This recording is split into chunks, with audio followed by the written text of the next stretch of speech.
வாங்க இன்றைக்கி என்ன செய்ய போகிறோன்னா டிஃப்ரெண்ட்டான ஸ்டைலில் பழைய காலத்தில் செய்கிறது தான். அதை மறந்துட்டோம். இப்போ நம்ம புதுசாக செய்யலாம். மோர் குழம்பு, வடை சுட்டு போட்டு மோர் குழம்பு வாங்க எப்படி செய்யுதுன்னு பார்க்கலாம். அதுக்கு ஒரு சட்டி வச்சுட்டு 2 டீஸ்பூன் அளவுக்கு எண்ணெய் சேர்த்துட்டு 5 பச்சை மிளகா, ஒரு 4 பத்த தேங்காய் சேர்த்துட்டு நல்லா கொஞ்சம் 1 டீஸ்பூன் அளவுக்கு பச்சரிசி, 1 டீஸ்பூன் அளவுக்கு துவரம் பருப்பு ஊற வச்சு சேர்த்துக்கிறேன். அதையும் நல்லா சேர்த்து நல்லா பொரிய வறுத்துட்டு அரைச்சி எடுத்து வந்து வச்சுக்கோங்க விழுதா. அதுக்கு நல்லா நைஸாக அரைச்சிக்கோங்க. அதுக்கப்புறம் அதே சட்டி வச்சுட்டு 2 டீஸ்பூன் அளவுக்கு எண்ணெய் சேர்த்துட்டு கடுகு, உளுத்தம்பருப்பு, கடலைப்பருப்பு சேர்த்துட்டு 4 காஞ்ச மிளகா, 1 டீஸ்பூன் அளவுக்கு இஞ்சி பூண்டு விழுதும் சேர்த்துக்கோங்க. ஒரு வெங்காயம், ஒரு தக்காளி, ஒரு கொத்து கருவேப்பிலை சேர்த்துட்டு அரைச்ச விழுதையும் அது கூட சேர்த்துக்கோங்க. 1 டீஸ்பூன் மஞ்சள் பொடியும் சேர்த்துக்கோங்க. இப்போ தேவையான அளவுக்கு உப்பையும் சேர்த்துக்கோங்க. 1 கப் அளவுக்கு தயிர், கொஞ்சம் புளிச்ச தயிராக சேர்த்துக்கோங்க. நல்லா தண்ணி ஊற்றி அட்ஜஸ்ட் பண்ணிக்கோங்க. தண்ணி கொஞ்சம் கெட்டியாக இருக்கட்டும், குழம்பு கொஞ்சம் கெட்டியாக இருக்கட்டும், நல்லா கொதிச்சுட்டு இருக்கட்டும். இப்போ நான் 1 கப் அளவுக்கு உளுத்தம்பருப்பும் 1 டீஸ்பூன் பச்சரிசி சேர்த்து ஊற வச்சு வச்சுருக்கேன் ஒரு 2 மணி நேரத்துக்கு.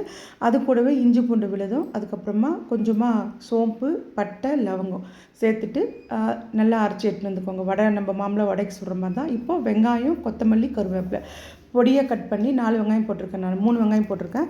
பொடியாக கட் பண்ணி சேர்த்துட்டு இப்போ அந்த உளுந்து மாவையும் அது கூடவே கலந்துக்கோங்க. கொஞ்சமாக உப்பு சேர்த்து கலந்துக்கோங்க.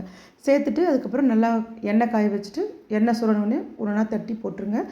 போட்டுட்டு நல்லா 2 பக்கம் ஒரு முறைன்னு வடை மாம்பழம் சுடுற மாதிரி சுட்டு எடுத்துக்கோங்க. எடுத்துகிட்டு இப்போ அப்படியே நம்ம அந்த மோர் குழம்புல இதை சேர்த்துடலாம். இது அவ்வளோ டேஸ்டியாக இருக்கும், உடம்புக்கும் நல்லதுங்க. உளுந்த வடை குழந்தைங்களுக்கும் சரி, பெரியவங்க, ஆம்பளை பொம்பளை எல்லாருக்குமே இடுப்புக்கு கை கால் வலிக்கெல்லாம் ரொம்ப நல்லது. இடுப்பு பலமாகும் இந்த உளுந்த பருப்பு சாப்பிடும்போது. உளுந்த வடையாக நான் சாதம், தோசை, இட்லி எல்லாத்துக்குமே சூப்பராக இருக்கும். கண்டிப்பாக மறக்காமல் டைம் கிடைக்கும்போது செக் பண்ணி செஞ்சு பாருங்கள். தேங்க்யூ.